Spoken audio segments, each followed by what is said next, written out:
ये कहानी 18 मार्च 1978 को शुरू हुई, जिसके बारे में कहा जाता है कि बेरहम वक्त ने पाकिस्तान के ताकतवर तरीन शख्स को मसाइब की मझधार में ला छोड़ा। यूं मुल्क के साबिक वजीर खारजा, साबिक सदर और साबिक वजीर आजम ने कोट लखपत जेल के कैदी नंबर 1772 की हैसियत इख्तियार कर ली। क्या कैदी नंबर 1772 का फेयर ट्रायल हुआ? इस कैदी की फांसी अपने पीछे कई सवालात छोड़ गई।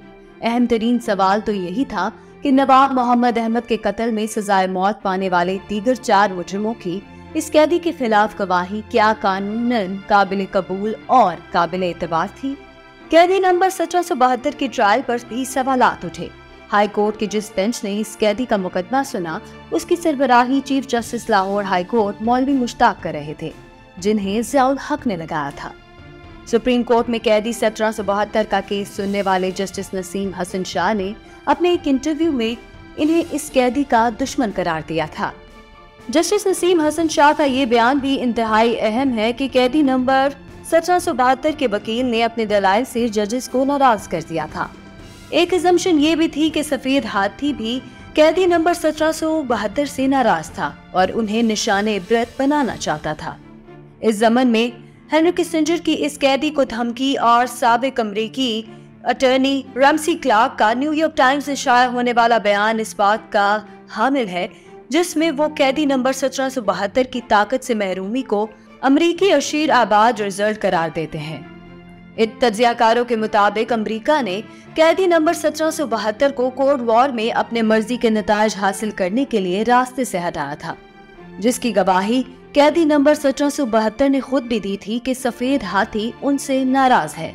जुल्फिकार अली भुट्टो कत्ल केस 11 साल बाद दोबारा सदारती रेफरेंस के लिए मुकर्रर कर दिया गया है, जिसकी समाअत चीफ जस्टिस काजी फायज ईसा की सरबराही में 9 रुकनी लार्जर बेंच ने की।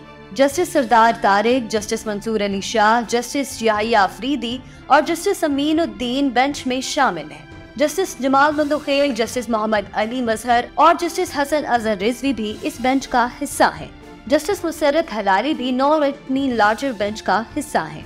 साबिक सदर आसिफ अली जरदारी ने अप्रैल 2011 में सदारती रेफरेंस दायर किया था। सदारती रेफरेंस पर पहली समाअत 2 जनवरी 2012 को हुई थी। प्रेसिडेंशियल रेफरेंस का पहला सवाल ये है कि क्या भुट्टो के कत्ल का ट्रायल आइन में दर्ज बुनियादी हकूक के मुताबिक था या नहीं। प्रेसिडेंशियल रेफरेंस का दूसरा सवाल ये है कि क्या भुट्टो की फांसी का फैसला अदालती नजीर के तौर पर सुप्रीम कोर्ट, हाई कोर्ट पर आर्टिकल 189 के तहत लागू होगा?